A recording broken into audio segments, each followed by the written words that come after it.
Welcome to episode 219 of the FPL Surgery podcast and YouTube channel. My name's Rich, and as always, I'm joined by Dave. Hi there, Dave. How's it going? What's happening, man? I'm very excited to learn today. I've got my notepad. I've got my brain engaged. I had my dinner, and it was fish, and that's brain food. I'm ready to go, buddy. You ready? You're going to be taking it all in? I'm going to try my very best. Yeah, it was good fun last week, wasn't it? You know, doing the first YouTube stream and everything. I didn't realize how nervous I was going to be, and then it was fine. I mean, a great guest, and I realized that it was just the same as any other stream, just a lot of fun. So yeah, I'm looking forward to getting started. I enjoyed it because I mean, normally recording the pod like last season, it was just recording it, and you're the only people in the world listening to it. So it's quite weird seeing pictures. Like some guy put a picture of him watching it on his telly in his lounge. Like, I don't know if he'd do that again. But it was Ken. He's in the chat just now. Thank you very much, buddy. It's really cool. Yeah, no, thank you. But this week's guest, actually, you need to go through the headlines first. I'm jumping the gun there. Absolutely jumping the gun. Headlines today, if you hadn't guessed already, is Norwich, Watford, and Brentford. We're absolutely deep diving right into the promoted teams, and obviously there's different places have done different things, but we thought, you know, it's more our benefit than anything else. Well, at least for me. So yeah, we're gonna do a massive deep dive in, and we've brought an amazing guest in to help us through that. Yeah, we have, and I think it's going to be good to get, you know, further opinions on these teams, because obviously for most of us, these are the teams we've not watched as often as, you know, the other 17 teams in the league. So without further ado, our guest this week, he's a Stoke fan. His name's Jamie. You are a Stoke fan, aren't you? Yeah, that's where everybody turns off when you mention Stoke. Didn't see that. The way you looked there, and I was like, hold on, I'm sure we were just talking about Stoke. You look like disgusted, but no, it's lovely to have you on. And obviously, you play GAFFR, and you have had the first podcast about GAFFR. I mean, do you want to explain what GAFFR is? You know, for people that haven't heard of it or haven't played it before. Yeah, definitely. So, I'm assuming if people are watching this, they play FPL. So we're basically the Championship version of FPL. Two guys, Joe and Sean, created the game the last season, so it was the first full season last year. And I decided, why not make a podcast? Just because I listened to so many podcasts before.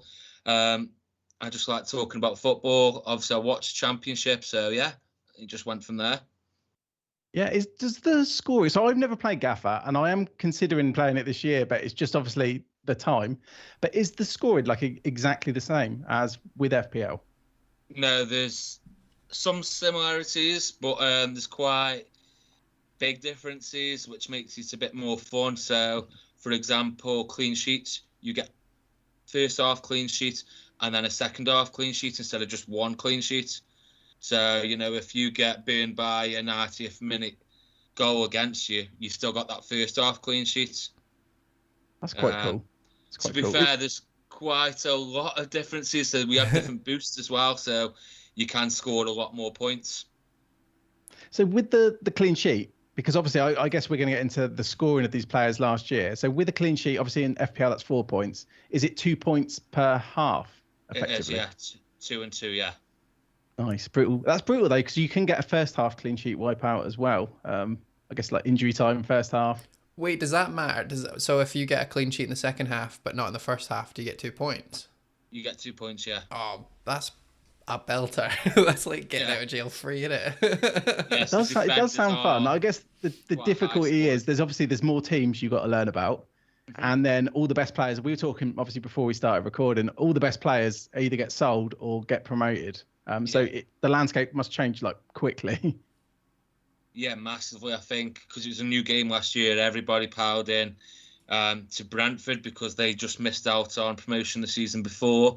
They then sold Ben Rama and Watkins. And obviously we've still got the transfer window still going on as the season starts for about 4 to 5 weeks. So that's quite difficult because you're expecting the big players to move on. Like, for example, Adam Armstrong this year. He's definitely a Premier League player. Southampton are linked. I think if they sell Danny Ings, Armstrong will end up going. So it's one of them, do you want to put them in your team or not? Do you gamble? So it's quite tough. Yeah, no, honestly, I can't wait to get into this one. And like you said, there's all these knock-on effects that can happen as well, which can affect, I guess, GAFFR and FPL. Because like you said, if Armstrong goes to Saints, maybe then Ings ends up going to Spurs, Kane ends up going to City. So there's a massive knock-on effect. Massive, yeah. Yeah. So what we're going to do, we just got to plug a couple of things, and then we'll get straight into the pod. So Dave, do you want to do your thing where you say click the bell and all that stuff? That's gonna become a meme for us for sure. If you are here right now on our YouTube channel, just subscribe. That'd be amazing. It'd be a lovely addition to the day. We always love to get new subscribers. We always love to build the channel and get everyone involved and stuff. We've got loads of content coming, so that'd be great. If you're listening on the pod, then there's a lot of different things that we're doing on YouTube that we're not releasing as audio. So yeah, head over and you can see the form versus fixtures, the 8 simple rules, our drafts, stuff like that. So yeah, it's a good time to be a Surgery YouTube subscriber. Yeah, brilliant. And just to mention Patreon briefly, so we want to welcome back Brian Lowry. He's obviously been a long time FPL Surgery Patreon. So thank you. And also, of course, we want to thank Ron Frosk and FPL Merch, who pledge at the highest tier. Ron Frosk is he's put together some amazing spreadsheets that we've got for next week's episode. So I can't wait to get into that. And obviously Merch, he's supported us, a lot. He's obviously not doing the piss break anymore, but we do appreciate that support. And go to fplmerch.com. I think of him every time I piss. So there you go. Should we? I could just awkwardly not say anything now. I think it's quite funny. Shall we go into the first headline then, my man? Yeah, I was going to see how long I could be silent for, but let's get into it. So, our headlines are pretty straightforward this week. So our first headline is Norwich. Obviously, they were the champions with 97 points. It wasn't quite 106 points like Stevie Coppell's Reading managed, but still a very impressive total. So if we come to you, Jamie, I mean, how did Norwich do in fantasy last year, for example? Fantasy-wise, they were top-notch, really. They didn't start off out the blocks as clear favourites, but they were up there. And I've just put together a few bits and bobs in terms of fantasy points-wise. So they scored 75 goals last season and only conceded 36, keeping 18 clean sheets. So they were strong all the way out. And I've just put together their probably strongest 11 from this whole season, and just put their points on just so you can get an idea of how many points these players score. So Tim Krul's obviously their goalkeeper. He started 36 games. He totaled 196 points last season, which was not the highest, but one of the highest. Obviously keeping 17 clean sheets of their 18 in there. They then played a back four. You do want me to go through these, don't you, before I just start listing? No, please. I think it's good to go through, like you say, the main players for them last year. Of course. And then we can go from there. So, this is perfect. Yeah, because obviously they've had a few additions like Gilmore and stuff like that, but this just gives you an idea of how they did. So you got Max Aarons. You have to say Aarons now, by the way, not Aarons. And that's one thing we learned last year. He started 45 games out of the 46. Yeah, I don't know why it's Aarons, but apparently that's what he said in an interview, and it kind of just stuck on Sky Sports. So I kind of got used to saying that now. He started 45 out of the 46 games, and he got 262 points, and that's 2 goals and 2 assists. So the rest of the points are coming from first half clean sheets, second half clean sheets, bonus points. So he was really pretty good. Left back, they signed Giannoulis in the winter transfer window, so he only started 16 games once he joined at the end of January. He picked up 95 points in them 16 games, just getting 1 assist. So again, you can see how high they scored and stuff like bonus and clean sheets. Ben Gibson and Grant Hanley played centre-backs. Hanley played 42 games and picked up 204 points, 1 goal and no assist. And Gibson started 26, but he did get injured. He picked up 122 points with just an assist to his name. So, again, that's the whole defence. You can see how high they scored from that. Yeah. Midfield-wise, Oliver Skip was there. Obviously, he's gone back to Spurs now, but he started 44 games. And as a defensive midfielder, picked up 101 points, and that was just a goal and 1 assist to his name. I was going to say, do you think that's a bad thing that he's left? But then I just remembered that Billy Gilmore is going to be playing there instead. So it's absolutely an upgrade. We don't even have to worry about it, everyone. Don't worry. So, yeah, you make a good point, but I did see rumours last week that Skip may be going back on loan again. Oh, so really? If him and Gilmore play together, All right, that's double some trouble. midfield, because I really rate Oliver Skip. He is quality. Who else played in the middle? McLean. He started 30 games. He got 2 goals and 6 assists. And for some reason, his total points weren't showing from last season. I'm not too sure why that is. You then had Dowell, who started the last 10 games or so. He started 12 in total, scored 79 points, 5 goals and 1 assist. But Vrancic mostly played in that attacking midfield role, but he's now obviously come to Stoke. And then the 3 that most people want to hear about regarding Norwich. Cantwell started most of the season from the left. He started 30 games because he didn't start at the beginning because of transfer rumours. He picked up 162 points, 6 goals and 6 assists. And then the big 2, Emi Buendia, 39 starts, 300 points, 15 goals and 10 assists.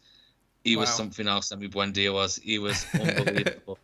Your whole face just changed, your whole expression. The last one was Timo.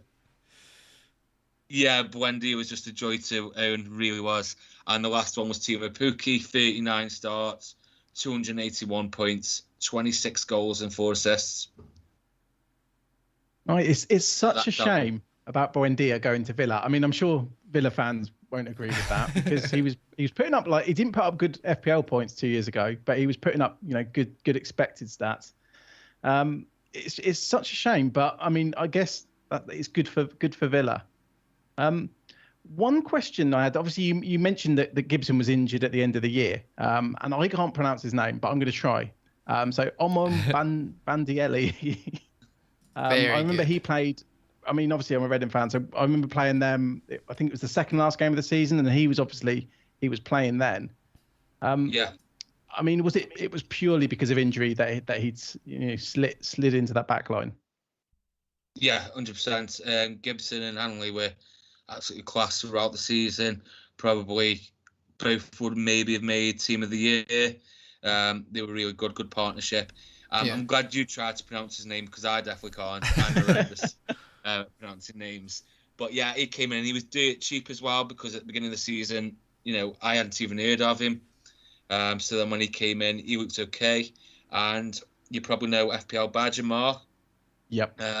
He thinks that I saw him having a conversation on Twitter a week or 2 ago, and he thinks there's a possibility that he might end up starting the season. So I don't know if that's true or not. But yeah, he looked okay when he come into the team.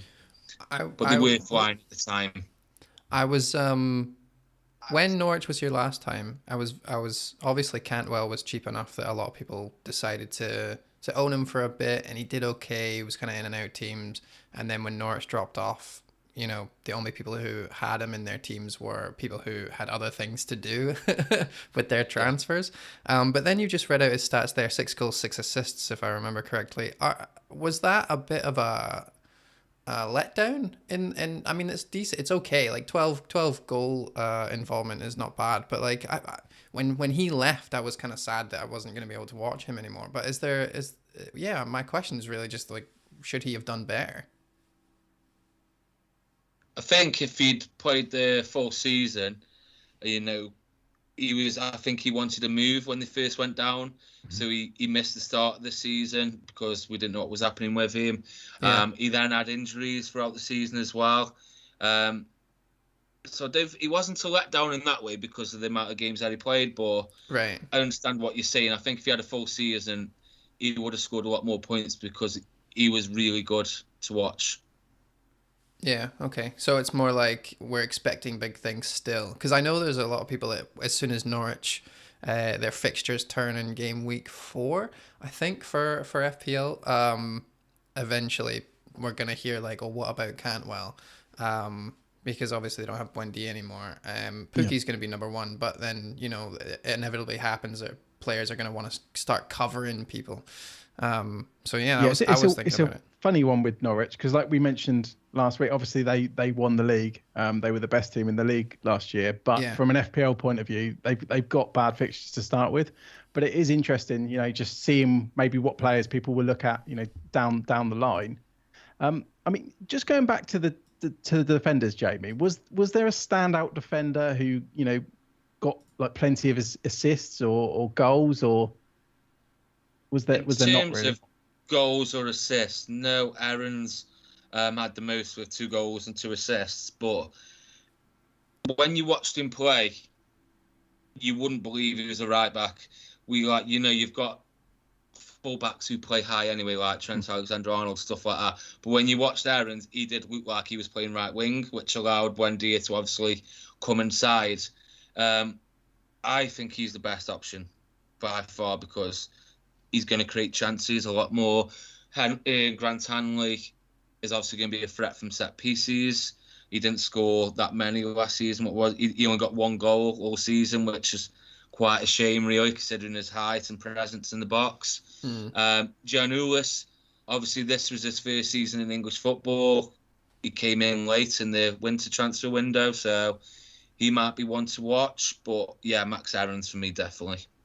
He's 4.5 today. Dave's going to be interested in a few of these players purely because they're Scottish. Like there's actually quite a few in this Norwich team. Oh, I know. I think one of the main reasons why Billy went to Norwich is because Hanley was like annoying him in the Euros camp. It came out. It was actually an interview they did. But no, I love a good like raging fullback, and Aaron seems like he's going to be a bit of a belter. From what Jamie said, that if Skip signs, then I'm assuming McLean drops out. Was that what you said? So, yeah, I'd imagine so. If they played 4-2-3-1 for most of the season, so I'd imagine Gilmore's going to play, and that I wouldn't say holding midfield, but central midfield role. I'd imagine Skip would go in there with him, and then that would allow Dowell maybe if he gets a chance. I'm not too sure if he'll get the chance or if they bring somebody in to play in that attacking mid role, because I think Cantwell will more than likely stay from the left. Yeah. Just bagging on last season, that's what I'd imagine. Yeah, I'm curious to know if they've got someone that can replace Buendia yet. Is there any players that they have already that they're going to be using, or are they going to be in the transfer window? I haven't really been paying attention to their transfer window as of yet. I'll be honest, since they've gone up, I don't pay as much attention to them at the moment, because obviously we're prepping for the championship stuff. Dowell could possibly go out there, but I'm not too sure. I'd imagine you'd need to replace Buendia because they hadn't got anybody in the team who could like step up and take that role on. So I think they will be actively looking at players. They did sign that player from Germany, the Kosovan player. I'm just searching it now. Oh, that was it, Rashika. Why are none of these names easy to pronounce? But they have signed an attacking midfielder. But obviously, I guess someone like Buendia is going to be almost impossible to replace. Those numbers you went through last season, Jamie, were like insane. 300 points. He was crazy, and I followed a lot of Norwich fan accounts throughout the season just to get more information, really. And they talked about him like he was a king, like they'd have a statue of him outside the ground. He really was that good. And I asked Badger, is he one of the best you've ever seen at Norwich? And he said, yeah, he was that good. Nice. Well, I guess I think we should move on now to Watford, who obviously they finished in second place with 91 points. I mean, how did Watford look in GAFFR? Did they look better than Norwich, or did they have better assets? Well, obviously they changed the manager, and December Isco came in, I think it was. They were a bit inconsistent up until then. They played 4-4-2 quite a lot. Isco came in and he carried that on for about a month, actually, and then it was in the middle of February. They smashed Bristol City 6-0, and that's when they reverted to a 4-3-3. So you've probably heard people talking about that system change quite a lot, but it was massive for them. They scored 63 throughout the season, conceded 30, but they kept 23 clean sheets. So defensively, they were really, really good. I'll just go through their team again, similar to what I did with Norwich. So Batman ended up finishing the goal was number 1 when Foster got injured. He never lost his place again. He was really good. He started 23 games, scoring 125 points with 13 clean sheets there. It's not bad. Right back, so it's kind of a back 4. Kiko Femenia, he started 36 games. He did start the season at left back. While Ngaki was playing right back, but then he reverted back to his natural right back. He scored 196 points, no goals and 4 assists. So he was one of the standout players in GAFFR last year. Left back Messina, so he only started 21, but he came into the team when Femenia went to the right back. 137 points for him, 2 goals and no assists, but he did take a few free kicks, so one of his goals was from a free kick. Centre-backs was Trusty Kong. He started 31, 147 points with just 1 goal. And then I'm going to butcher this name. Cirilate, I think how you pronounce his name. He started 24 games, so he came into the side. Wilmot got injured, and then he just kicked on from there, really. 125 points with 1 goal. He is a top centre-back, though, by the way, when you watch him play every week. Not too sure as a fantasy asset, but he is a top player. They then had 3 midfielders, so they changed this quite a lot. You got people like Zinkernagel, who came from, I think, the Norwegian league. People were excited about him. But I've just chose the 3 players who mainly played when they were fit. So the first one's Will Hughes. He started 21. He only scored 64 points, so an absolute terrible fantasy asset, but a top player. He scored 2 goals, but I think I've read that he is maybe going to Fulham, so he's definitely not one to look at. The other 2, Tom Cleverley, you'll be familiar with him. 32 starts, 106 points, 4 goals and 2 assists, so he didn't really pick up bonus points a lot. And the last one would be Chalobah, 32 starts, 90 points, 3 goals and 1 assist. But he really kicked on in the second half of the season. He stayed fit and he was really good. And then... Just before you do the strikers, Jamie, sorry, I just wanted to ask, because you mentioned bonus points, that he wasn't very good at bonus points. How do the bonus points work in GAFFR? Is it similar to FPL? No, it's a lot more clearer than FPL, so... Shots if fired. you played the champ man before, they get rated out of 10 like the players do. So if a player gets 10 out of 10 for the game, they get 4 bonus points, and it goes 3 to 1, similar to champ man. And that's based on stuff like for defenders, so tackles, headers, clearances, and then there's general stuff like passing, shots on target, all that kind of stuff. So it makes sense. So people like Olise, who's gone to Palace, he absolutely raked in the bonus points because he was involved in everything that Reading did. Yep. So when I mentioned who wasn't good, Will Hughes, he obviously wasn't doing enough going forward, like successful dribbles or anything like that. He's a bit of a Yorkshire Terrier kind of player, isn't he? Just bites people's ankles and stuff. Really good, but not fantasy-wise. So it sounds a little bit similar to, because it's obviously based on some kind of data. It's not based on like eye test. No. It's not based on eye test. I'm not too sure what source they use. If it's Opta, I couldn't tell you that. That's the guys behind the game would be able to tell you that. But we just know. I just wait to see who's got like man of the match kind of thing. 'Cause you know you're getting 4 points there. Yeah, no, that's good. I just wondered, because obviously you mentioned bonus points. I was thinking how it relates to FPL, and it's brilliant hearing all the points of the players as well. So just to put it in perspective, really. But yeah, sorry, you were just about to do the front 3 for Watford. The front 3, which is, again, what probably people were waiting for. Left wing, 38 starts for Semi, the Swedish international. I knew nothing about him before the season started, I'll admit. And when you watch him, he looks like he can't play football. But he is actually pretty good. He got 162 points, 5 goals and 5 assists. So, not out of this world, but he's consistent. João Pedro started up front probably the most times out of all the strikers that they've got. He started 31 games, scored 151 points, 9 goals and 2 assists. I really rate him.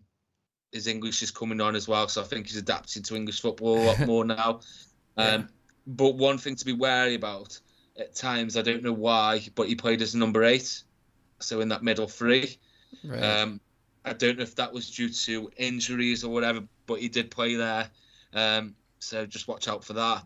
And then the man that everyone's waiting for, Ismail Assar, 39 starts, 226 points, 13 goals and 4 assists. He's some player. So he'd be, I mean, it might be a silly question, but Sarr, obviously he was brilliant in the end of the Premier League season before they got relegated. I think it was Liverpool he got the hat-trick against. Yeah. I mean, is he the standout, Watford player from an FPL point of view? I'd say so, yeah. He was in GAFFR. He's very frustrating to own because you're watching him and family have got a good relationship down the right. He's beating players for fun. He's getting chances. He's having shots. And some days it just doesn't come off. But then other days, everything he touches just turns to gold. So he will frustrate you. But yeah, 100% a good asset. Because I'm having a look and it looks like Firmino's injured. Who would take over then in that case? My bet would be, if they haven't brought anybody in, would be Ngakia, maybe. But he was injured at times throughout the season, lost his place. I'm not too sure if Isco fancies him. But that would be my bet just on going from last season. Obviously, right. I don't know if who they brought in this season, but yeah, Ngakia would be my shout. No, that's fair enough. And just staying on, we had a good question in the chat. Will Danny Rose start, says Tommy T. That's a great point. So obviously they brought in Danny Rose, and I don't know if you're familiar, but we are very familiar up in FPL, and I'm just wondering if you think that their left back can be improved upon with the likes of Danny Rose, or would you, for your money, think that they're going to use that as more cover? It's a tough one because Messina would finish the season as their first choice left back. Mm-hmm. He's a kind of like a leader on the pitch as well. Right. Okay. Can't imagine them bringing Danny Rose in. I don't know what wages he'll be on, but I can't imagine it was too cheap. So I think there's every possibility Danny Rose could start because Messina didn't start the season under the previous manager. It was actually Feminir who started at left back. So he's aging as well, and I know Rose isn't exactly young himself, but that's one you'd have to ask a Watford fan. I think that's quite 50-50 to me. Well, that's good to know, though. I mean, I'm having a wee look on Transfer Market just now, and it says that Danny Rose is their only other left back, so it's possible that they brought someone in. With Messina, I remember he scored a goal at the end of their last Premier League campaign, and it was an absolute wonder goal, and I thought he was going to be some player, but I mean, maybe not. But I guess he's got age on his side compared to Danny Rose. But yeah, just a side point. I really like Messina as an FPL asset towards the end of that Premier League season, and obviously it just didn't happen for him. I think that was his only goal that season. We had another question. Sorry to throw so many Watford questions at you. It's okay. Which was basically, it's from Nisanth about asking if João Pedro is nailed. Well, from what I've seen, I have seen bits on Twitter that they've got about 10 strikers now. Yeah. Deeney and Ashley Fletcher's gone there. I know that from Borough. Deeney's obviously fit now. Success. If he keeps to the 4-3-3, I don't see why not. Deeney could possibly play, but the way João Pedro links with Sarr, he can drop in deep. He's a bit more of an all-round player. Like I said, he's played in midfield for them as well. Oh, that's a very tough question, but if I had to put my money on, it would be the starting striker. It'd be João Pedro, because he's the youngest as well.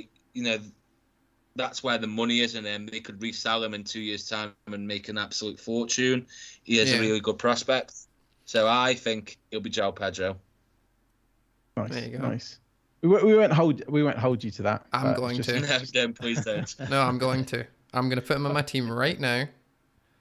No, we got a question. We had a question on Twitter from FPL Mode, so Andy. And I've put this under Watford. So I'm not trying to make it a leading question, but I put it under Watford. He's asked, which promoted teams do you think will perform the best defensively this season? So, I mean, feel free to say one of the other teams. But, I mean, which do you think? Watford. I think you've put it under the right team. I think they're just defensively sound. The partnership with Troost-Ekong and Sir Arte, I still can't say his name. They will surprise you. They're really strong defensively. I mean, Feminine gets forward a lot, but Messina's a very typical South American player. I hope that doesn't sound wrong, but the way how tough he is, very strong back four. And then Will Hughes added really good balance to that team last year, but obviously he might not be there. But you've got Tom Cleverley, who's experienced now. And then it just allows Sema and Sarr to just basically play as high as possible alongside João Pedro. So, not that I think Norwich won't be good defensively. I just think Watford are best equipped for Premier League. Yeah, no, perfect. I'm glad I put it under the right one. Now, something I actually forgot to do is so on Fantasy Football Hub, they've got some predicted points, so they're projections basically, and we've got them for each team. And obviously, if people want to sign up for Hub for 25% off, we've got a link in the description. But so on screen now, they've just put the Watford ones kindly. Yeah. I mean, I think it's good to discuss. I mean, would you say this is the kind of order you'd have them in? I mean, it may well not be, but I mean, that's why it's good to debate. So just for the audio listeners, Hub over the first 8 fixtures have Sarr, then Sema, then Deeney, then Bachmann, and then Cleverley as the top 5. We could probably change that Deeney into just their preferred striker, right? Whoever starts up front for them will be in that spot, so they think 3rd place. Yeah, I guess that's the thing, because obviously it's based on predicted minutes, and predicted minutes are very hard to predict. It's in the name, but obviously I guess this will be updated as things become clearer this week. I'd say that's Sarr's definitely number 1. Sema, I can see why he's there. You know, he's going to play left wing. He gets in the box. Deeney, obviously, if he's the first choice striker, then he's obviously going to be up there in terms. Would he be on penalties if he played? He would be, yeah. He would be if he started, yeah.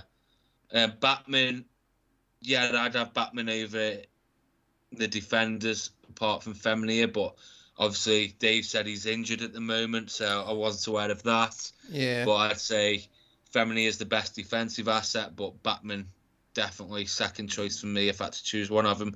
Cleverley, that one surprises me a bit.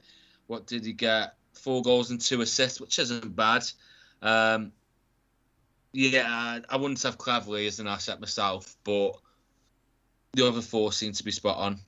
Yeah, I mean, they've got Sarr there's quite a big points gap. So the other 4 they've got them quite close. They're between 3.8 and 3.2, whereas Sarr is 4.5. So I think it's quite clearly going for Sarr, and it seems to be what you're suggesting as well.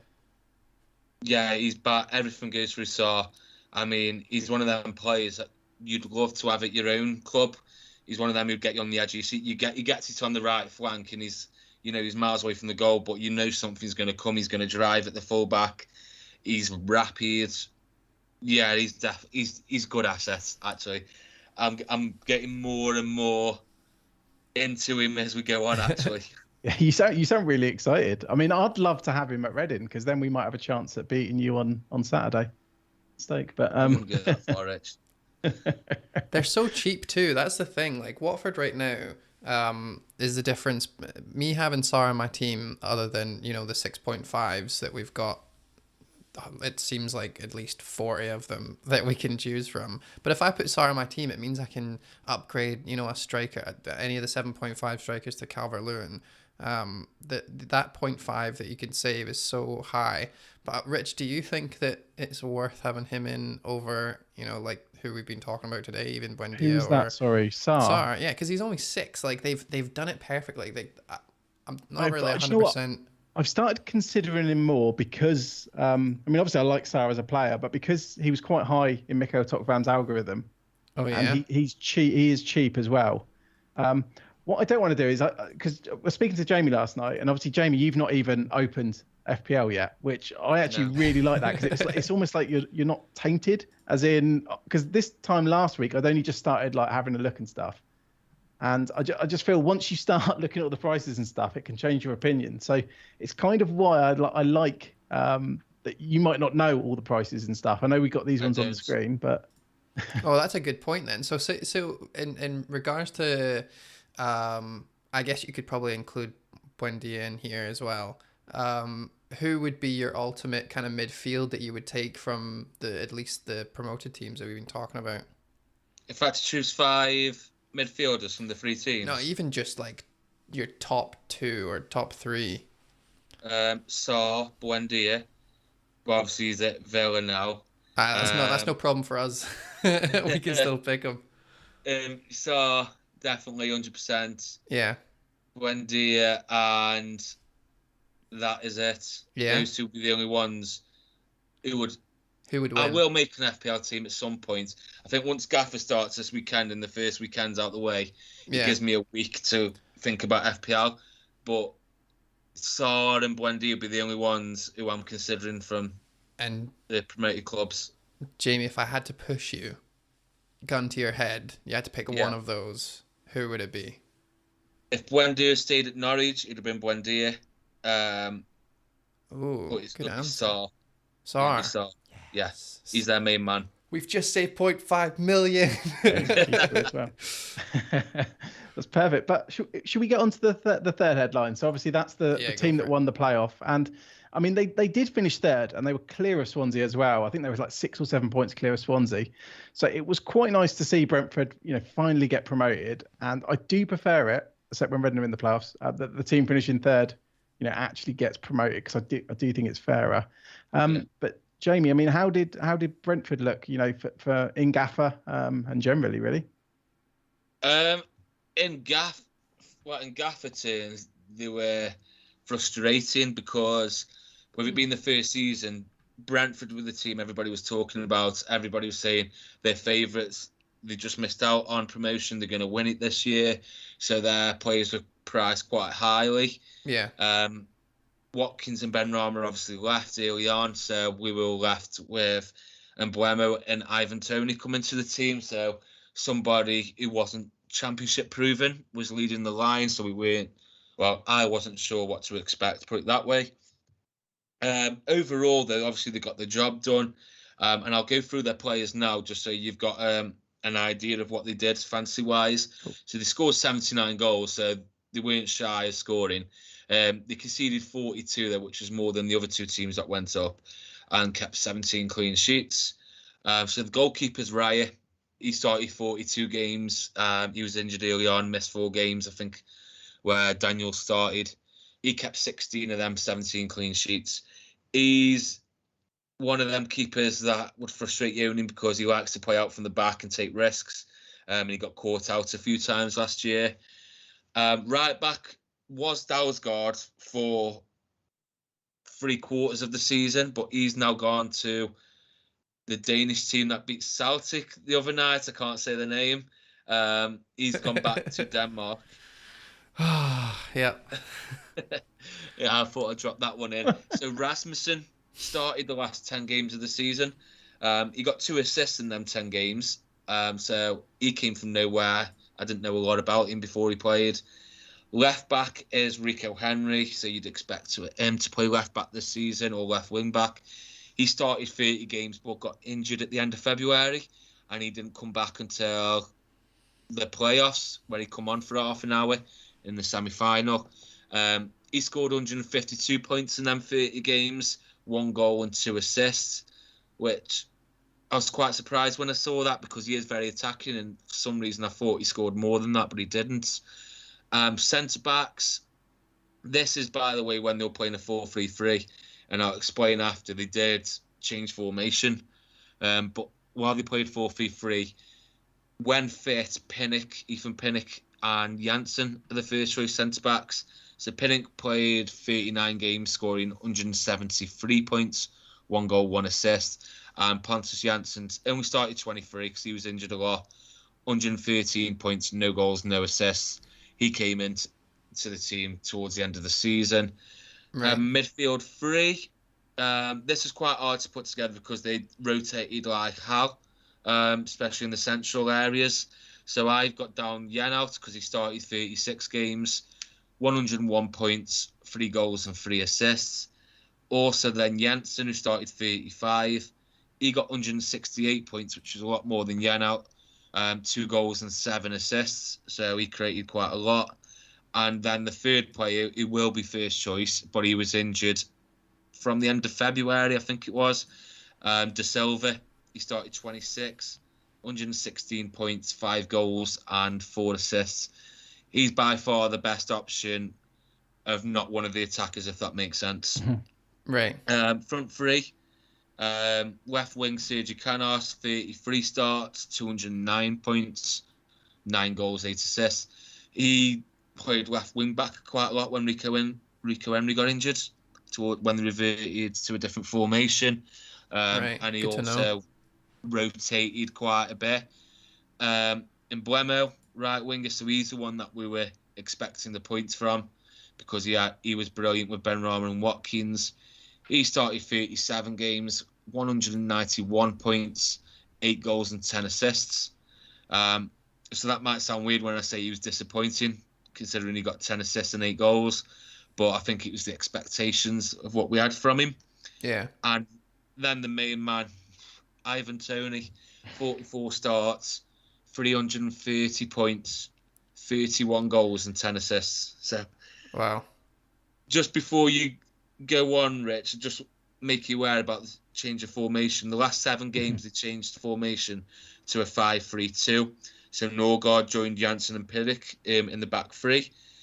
Embuemo and Sergio Canos rotated as the left wing back. That's obviously because Rico Henry was injured.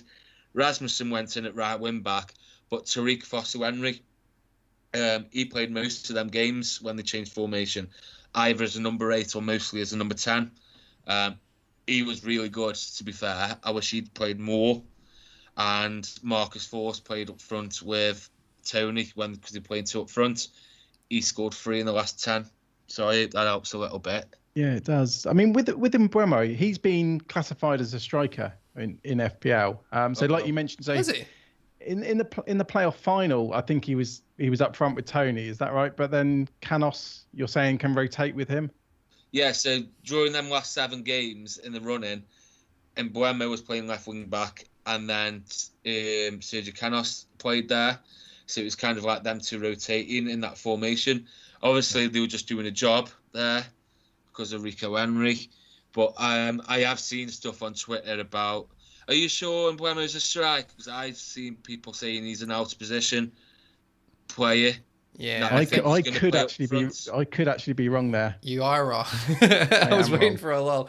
He's a Embuemo 5.5 million midfielder. There you go. I thought we were going to anticipate him being a striker because I remember obviously in the playoffs he was playing up front. So yeah, I do remember that. That's my bad. So scrap what I just said. Listen to Jamie. And I haven't even opened the game. But you still seen it. Amazing. That's all it takes to beat Rich. No, we did have a question about him though. Let me scroll back up. I think it was something like, can we let me have a look. I'm gonna have a look. Embuemo could be a better bargain than ESR in terms of minutes and attacking return. So just on that kind of midfield point that we were talking about a bit earlier, Jamie, do you think that he's worth a look, at least a little one, or are you not convinced? Embuemo, if he's 5.5 million, you've definitely got to consider him because that's a good price. Yeah. He is a good player. He really is a good player. This season before last, in Benrahma and Watkins were unstoppable. So 5.5 million, you've got to at least have a look at him. From what I saw, which was not much, I had a quick look last night of their friendlies, and they have played that formation that they finished the season with. So that does indicate that someone's going to play up front with Tony. Will it be Embuemo? Maybe. I couldn't tell you, but yeah, he's definitely an option, especially if he's going to play up front. It's good to know. It's good to know. It's such a shame with Brentford that they've had so many good attacking players and they seem to be spread throughout the league now. Just because obviously you just listed Watkins and Benrahma who went last summer, and obviously Morpay was good when he was at Brentford. I just find that whole Moneyball thing absolutely fascinating. But I think what we'll do now is we're going to go very quickly for the piss break. Then we'll come back. We'll do a bit more on Brentford. That's all right. We're going to take some questions from the YouTube chat about the promoted teams. And yeah, so we'll be back after the piss break. Bye. All right, I do.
All right, we're in a piss break, guys, and I know there's some people listening.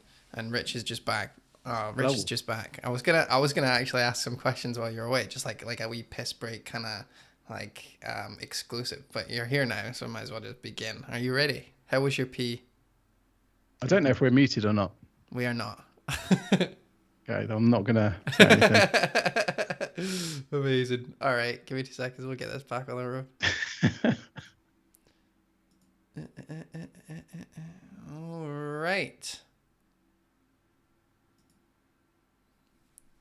All right, we're back. We're going to be doing a little bit more Brentford, right? Up on the screen in front of us for people who are listening, we've got the same thing as last time, just showing the hub predicted scores. So we've got Tony, Mbeumo, Canos, Raya, and Henry.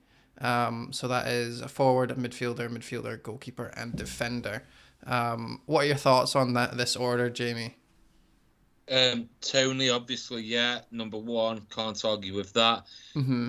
And Mbeumo is number two. Yeah, probably, especially if he's going to play up front with Tony. I can see that. Canos, my issue there is if they do play two up front, say let's call it a 5-3-2. Yeah. The wing backs. I don't know where Canos plays there because Rico Henry's obviously going to take left wing back. He could play right wing back, I imagine, or maybe as a number 10. That would be my bet. So that's a bit 50-50 on Canos. Right. Raya, yeah, he's obviously going to be their number one. I can't see them keeping many clean sheets, though, if I'm honest with you. Rico Henry, yeah, he's attacking, but he didn't get the returns we'd have hoped for last season. I was surprised when you said, what was it for Henry? It was 1 goal, 2 assists. Rico Henry was 1 goal, 2 assists, yeah. Yeah. That really surprised me because, like you said, he is attacking. So when I've seen Brentford play, I just assumed, because he's 4.5 million. So I assumed he'd be, good value in that back line. But, from what you're saying, And I apologise for getting Buemo's price or position wrong. That's embarrassing. It was really embarrassing. I'm glad you mentioned it again, actually. It was really good to highlight I it just once made more. it 100% sure that we can't edit that out. I'm going to take that L. That's almost unforgivable if I'm doing an FPL pod and I've said that. But don't worry about it. I'm having a look at these points, right? And I've just noticed, and then we can do this. I can go back, right? Sar is 4.5 ppg for the first however many 8, and then Tony, who is in every single person's squad that I have seen in on Twitter, is only 4.1 ppg. Now I know their fixtures aren't as good, but that is the prediction there is pretty. It's a pretty big jump. Being a midfielder, though, you get those extra points, don't you? You can get those clean sheet points. That's you get true. the extra point per goal. I mean, obviously, just with that, by the way, I did the screenshots from Hub. They're all over the first 8 game weeks. Yeah. It was the maximum projection that I could do for the players. I just thought it'd just be interesting to see how they have it. And obviously, most of the players do seem to add up, and a lot of them are quite bunched together after you get out there. So Sarr was quite clear for Watford, wasn't he? Tony's quite clear for Brentford. Yeah, shy. And then 3.7. And then from Pookie was top, obviously, for Norwich as well. We can go back. We didn't do them, but yeah, Pookie is high and dry the best. Very clear. But yeah, no, I just thought it was really interesting that I guess it's because of the fixtures and stuff as well, though.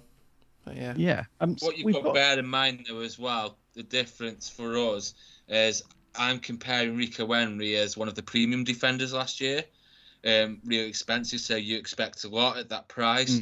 You're now getting him as a 4.5 million defender, so you're expecting different things from him, aren't you? So as a 4.5 million defender, I think there'll be value there. I'm kind of comparing him to, I think he was 6 or 6.5 last year. Yeah, I think with FPL defenders, we're always looking for that new, like, Matt Doherty. Because that situation was weird, because a lot of us were looking at Douglas, the right back, when Wolves got promoted. Then he ended up leaving, didn't he? Did he go to Leeds? Leeds, yeah. And then everyone just completely overlooked Matt Doherty for the first few weeks. So I think people are always looking for, a player like that. I mean, do you think any of these promoted teams have someone like that, or is it just not those kind of teams? As a defender, so like a cheap defender like Doxy was? Yeah, so a cheap defender who's got attacking threat, really. Brentford, it's going to be Rico Henry. I'm not sure he'll play right wing back, if Rasmussen will or Canos. Norwich, obviously everybody already knows about Aarons, so Giannulis could be that one. I'd rather Rico Henry, if I was honest with you. And Kiko Femenino, I think, is the best out of all of them from an attacking point of view. No, brilliant. We did have a question actually on Twitter. So just going back to Brentford now. So from Mark, so M Bison. So thanks for your question, Mark. He's basically saying, will Tony perform in the Premier League? Is he worth the risk, given there are no decent, cheaper strikers than him to downgrade to with one transfer? So basically, I know you've not been tinkering with your team, but I guess another way to word this is, are you definitely going to go for Tony? And maybe, do you prefer him to Pookie as an asset? And do you prefer him to, Sarr? I know they're different positions. I'd still have Sarr over Tony. Okay. Oh, wow. Sarr would be my number one choice from the promoted clubs. I'd have Tony over Pookie because I just don't know how Norwich will play. I know they've got a tough run in. I've seen that. To start the season off, and with no Buendia, I mean, Buendia and Pookie are just on the same wavelength. Buendia could pick any ball he wanted out for Pookie, and he's free one-on-one. There was loads of chances like that last season. Is Pookie going to get that supply this year? I'm not too sure. Tony, on the other hand, he kind of doesn't play on the last man like Pookie does. He'll drop in deep. He likes a bit of hustle. He gives a bit of aggro. I think Tony will be the better option overall because he's got more all-round game to him. I remember there was a lot of stuff around, I think it was in the new year, so around January time.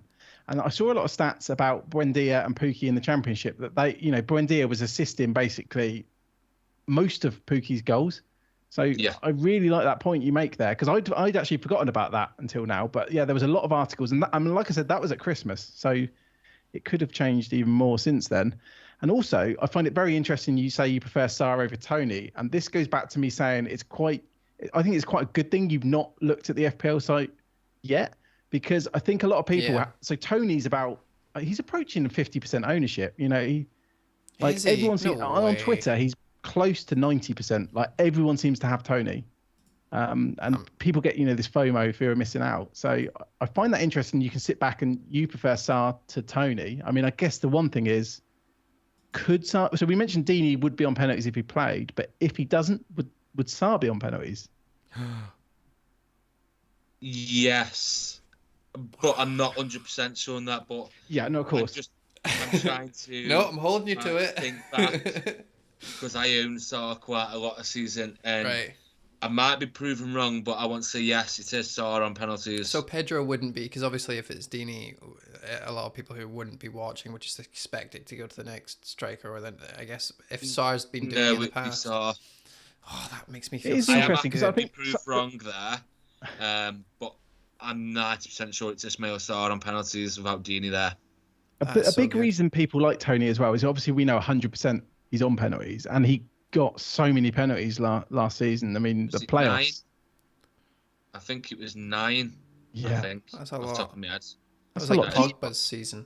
Do you know? So in GAFFR, do you get points for winning a penalty? And was there a certain player that was winning most of those penalties, or was it quite spread out? Yeah, you get points for winning the penalty. I think it's 3 off the top of my head. Okay, so that's the same as FPL. And then you get the points for scoring it as well. So that's really good. In regards to Brentford, they were just, they're there attacking.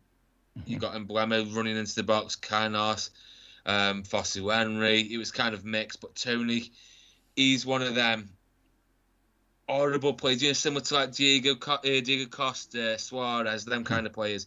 He likes to get involved with the defenders, and he got quite a few bookings last season, Tony, because if he gets taken out from behind, he's going to give him one back after like that. So he's that kind of player. Right. But yeah, he'll get penalties for sure.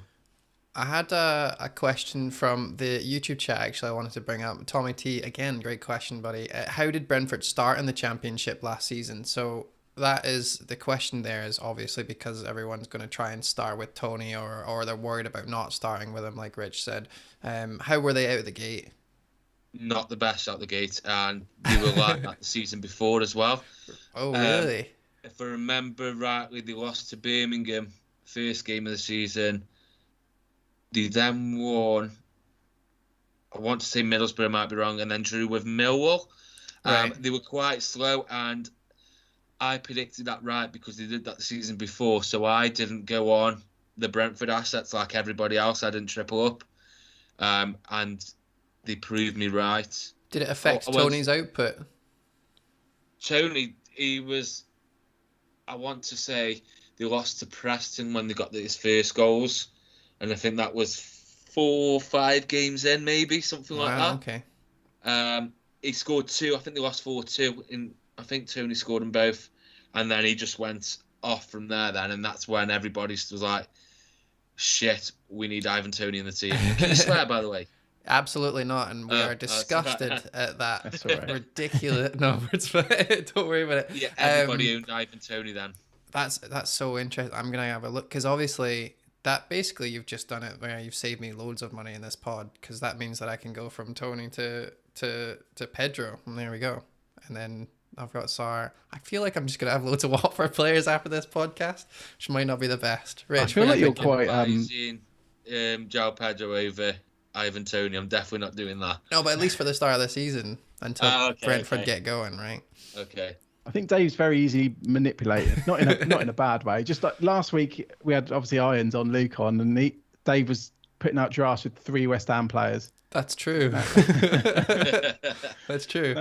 Now today he's going to have 9 players from the 3 promoted clubs. I guess what we could also, something I wanted to talk about, it only has to be briefly, is obviously Olise.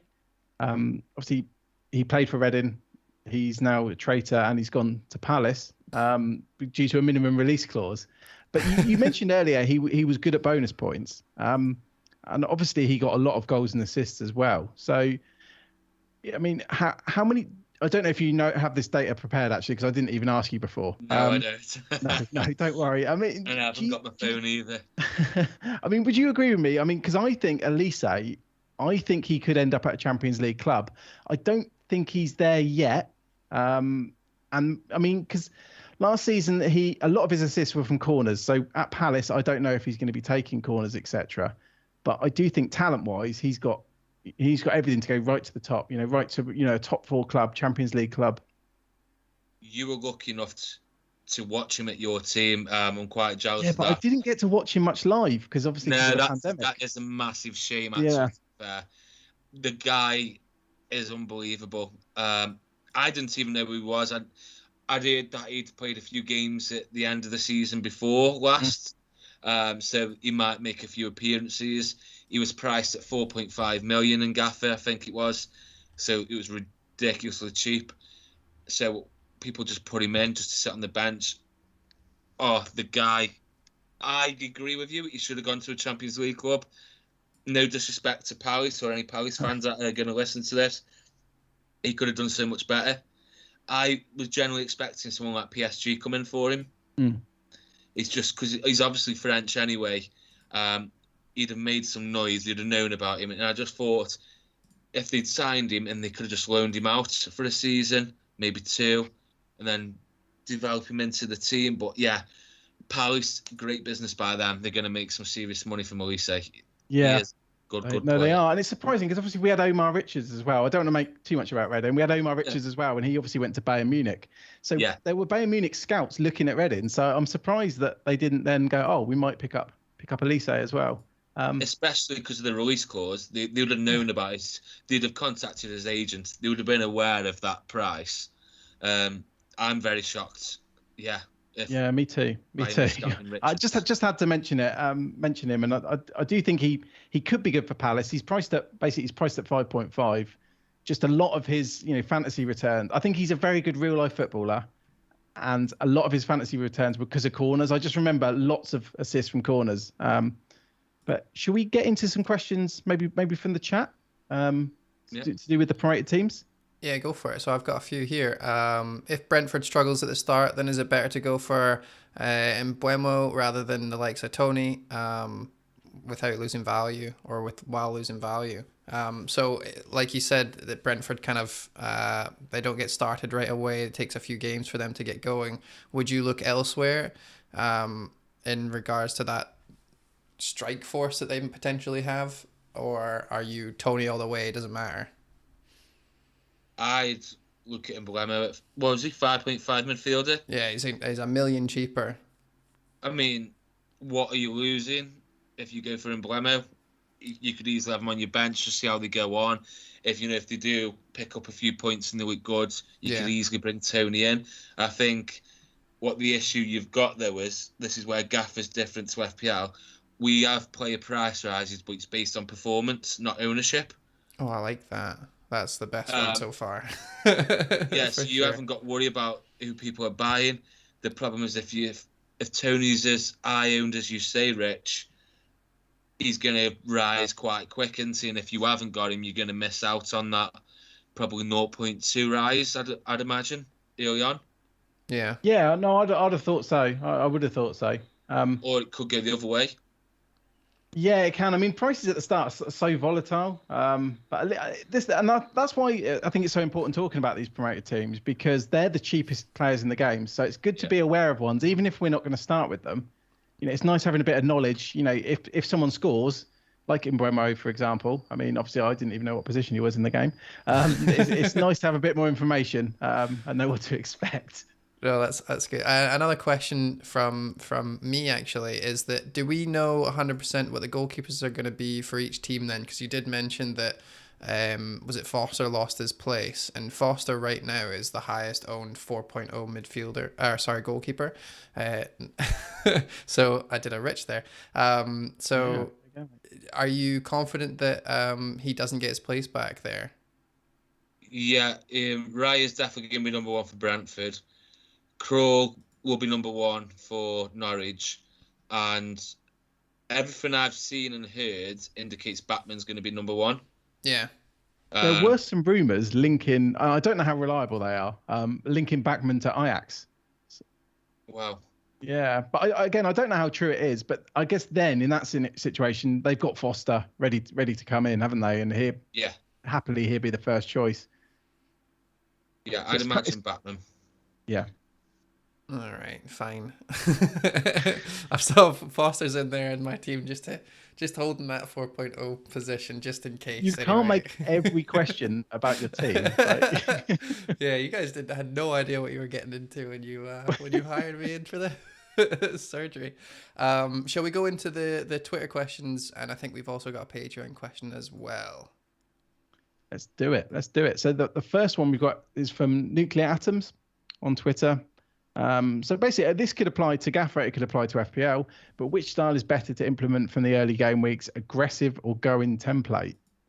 So we've obviously been recording a lot of 8 Simple Rules videos. They're not all out yet, and different managers have completely different opinions on this, and I mean completely different opinions, and I can't wait to release these videos.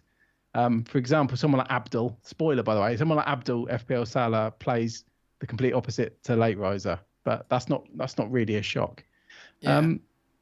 I mean, Jamie, do you play quite aggressive, or are you quite template when it comes to GAFFR and to FPL? I'm my biggest downfall is I play quite aggressive, and I think I know more than everybody else. That's my biggest downfall. But this year, especially GAFFR, I'm going to go quite template because Angus and Dan, my co-hosts, they've just recorded a podcast last night with last year's winner of the game, Rune, and he didn't use an overall. So an overall is basically our wild card. Oh, wow. So I'd go in aggressive and then add overall. And the same in FPL. I'd wild card on week 4 all the time. I'd try and take a gamble if it pays off. If not, then I wild card into something what's more suited. But he didn't use an overall at all. He kept it quite template, so I don't want to reveal too much because that's going to get released on Thursday. But yeah, I'm going to go quite safe for the first few weeks and just make sure I get players who are actually playing. So he completely is overhaul or wildcard. He just completely I'm not going to use it. Yeah, and Angus as well finished 15th overall in the game. He didn't use one either. That's mad. Yeah. Compared to my style, where I'm just like, fuck it, I'll wild card if it goes to shit. That's my philosophy normally. So I'm going to try to change that. Yeah. Nice. Well, I mean, we know about your style, Dave. Well, I don't know, because these 8 Simple Rules have absolutely scarred me. As you said, this is what I mean with you can be quite impressionable. Well, I'm just up for anything, to be honest. But I'm also.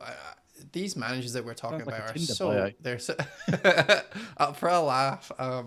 The problem is that these guys are so good at this game and consistent. You mentioned Salah there, and he always stays with the pack and picks the people who are easiest. Who else was it? Let's Talk FPL. Andy does the exact same thing. We know we were talking to Pernille Late Riser, and he mentioned the fact that he would probably, if he had his way, go aggressive, but at the same time he's trying to curb that a little bit for this season based on how badly he started last season. And the whole point that we did the 8 Simple Rules was because of how, when I started them, it was after a bad season, and it was after me starting really poorly and trying to get back. And it seems like the obvious answer that everyone had was to be safe. And the only managers that didn't say that were people who are exceptional at picking the right players at the right time. So if you're someone who doesn't have that gut instinct or isn't too sure or doesn't watch enough of the football, then it doesn't make sense for you to go all guns blazing at the start.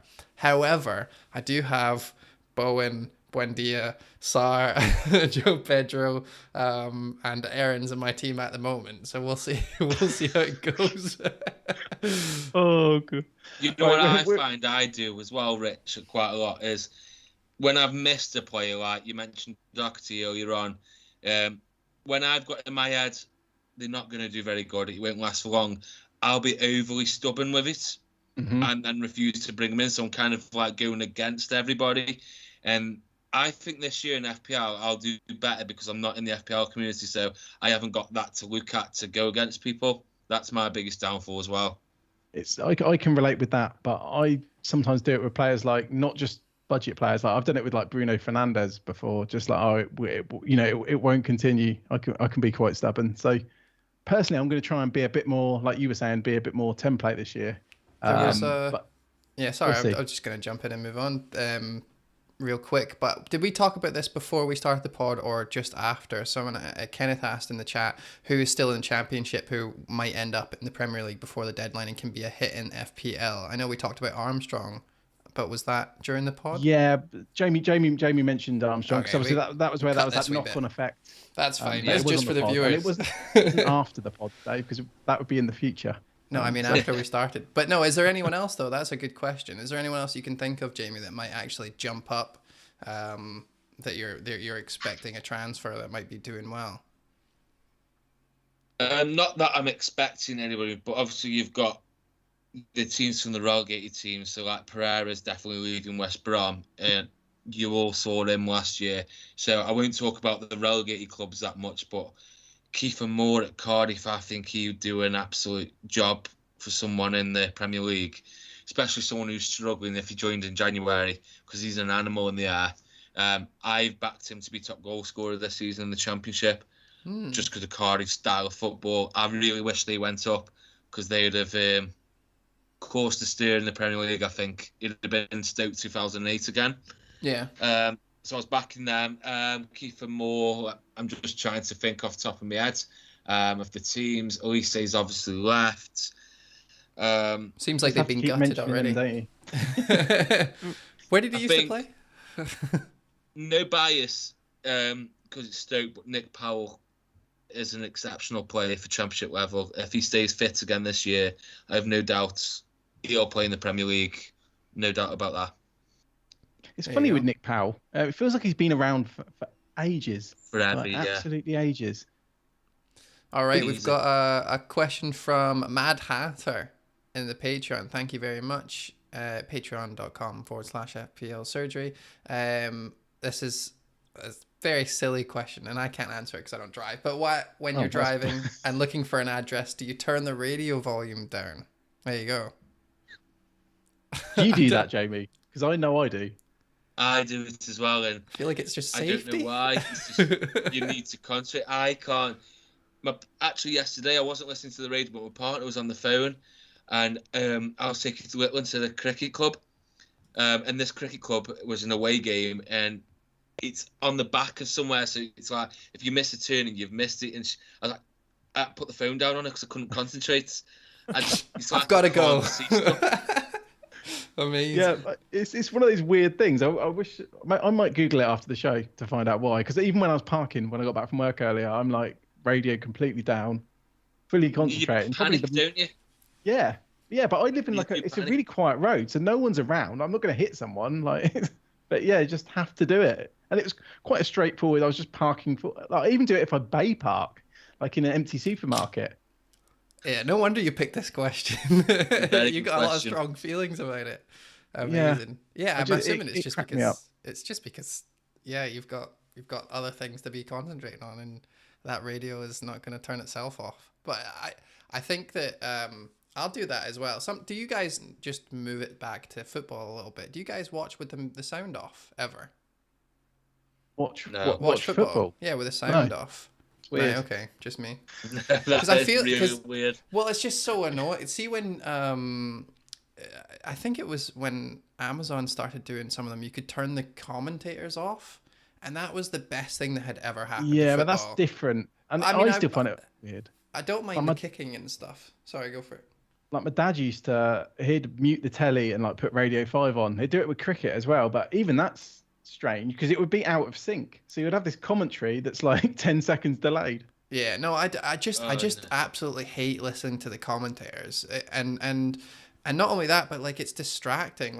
Eventually you start doing something else and you'll only look up when they start talking about something or whatever. Sometimes when I mute the actual TV, it makes me focus way more, I've found, and I start taking notes, and my notes are much more clearer and stuff. And instead of me, it might just be me. It sounds like it's just me, but try it if you struggle with, like, I don't know, paying attention to boring games or whatever. You just mute it. It makes it Celtic more games. Interesting. It's not just Celtic games, but yes, it does work on Celtic games. I like arguing with the commentators, that's why I always listen to them. You like So arguing when they with say them? something that I don't agree with, especially if I'm in front of a partner, it's like a show-off kind of thing. And there's nothing better than when you've just said something, then they say it straight after. Like, do they ever there's argue no better back? feeling that you feel like the king when that happens. Like, you start racing them to the point. Amazing. Yeah. But yeah, so let's we'll get quickly into the feedback. We've just got a couple more things to mention, and then we're going to plug your pod, Jamie, because it's good, and you've got some pretty big news as well happening. So we had some feedback from FPL Chancellor Dan. Watched it live and thoroughly enjoyed. Almost tempted to change my team name to Say It Irons after Dave last minute deaths there. So be prepared for that in a minute, Jamie. I don't even think of course, I did as that. we mentioned, with the prediction tool that we put on the screen, that was from Fantasy Football Hub. You can sign up there for 25% off. We put the link in the description on YouTube and in the actual podcast, the notes underneath. Yeah. And things can start from £1.50 a month, billed annually. So just go there if you want to get your 25% discount. That's scary. I just saw Dave's death stare on the YouTube screen I've got open. That was very off-putting. You're welcome. You can support the podcast at patreon.com/FPL surgery. Dave, we've got a league people can join as well. Is that right? Yes. I know it's right. I don't know why I said it like that. But yeah, 100%. The code 4U2742. I've not got the thingy up ready to go. But yeah, no. We've got so many people in there. We'd love to get loads more. If you haven't already joined, 4U2742. Pretty easy. Yeah, and Jamie, thanks for coming on. I mean, you've got some news, obviously, with YouTube yourself, and you've got the podcast. So plug away, please. We do appreciate you coming on today. Yeah. No, appreciate that. Thanks, Rich. So yeah, if you are interested in playing GAFFR, just go over there, www.gaffr.io. That's all I want you to do, really, more than even listening to our podcast. Just go play the game, and you can play alongside FPL. If you're not too familiar with GAFFR, you can play casually, if I'm honest with you, and do well. If you want to play competitive, do a bit better. We do 2 weekly podcasts. We're going to start on Sunday with our main podcast where we review all the games, all the main talking points. I'm then going to have a guest on every Thursday night. Just a little extra time pod, 30 minutes maximum, just talking about things we didn't get a chance to talk about. We've got 3 preview pods out. 2 of them are out now. The 3rd one will be out probably by Wednesday night.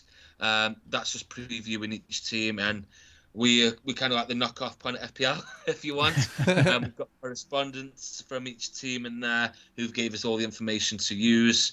So, because obviously they know more about their clubs than I do. So that should help you just set a team up for game week 1. And hopefully, fingers crossed, all goes well. We should be on YouTube on Sunday for our first pod of the season. That's not a guarantee because I'm useless with technology. Great people from the community are helping us out with that, so hopefully that will be up and live for Sunday. Amazing. We're not live streaming though, just in case something goes wrong.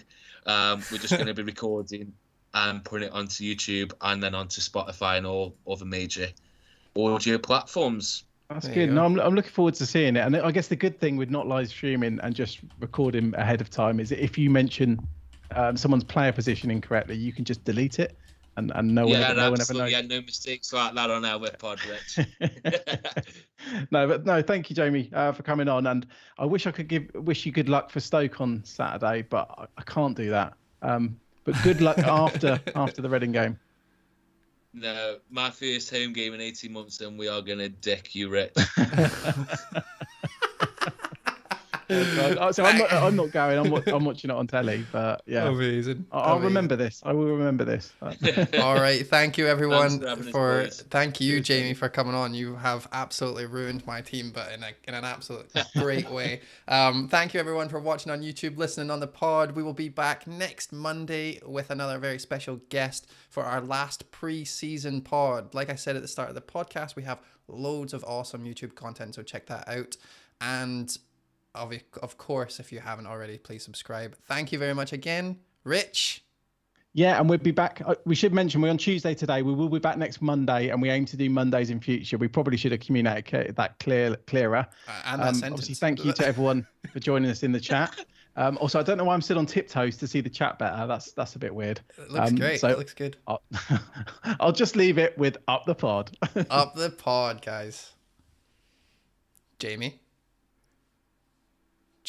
Is that done?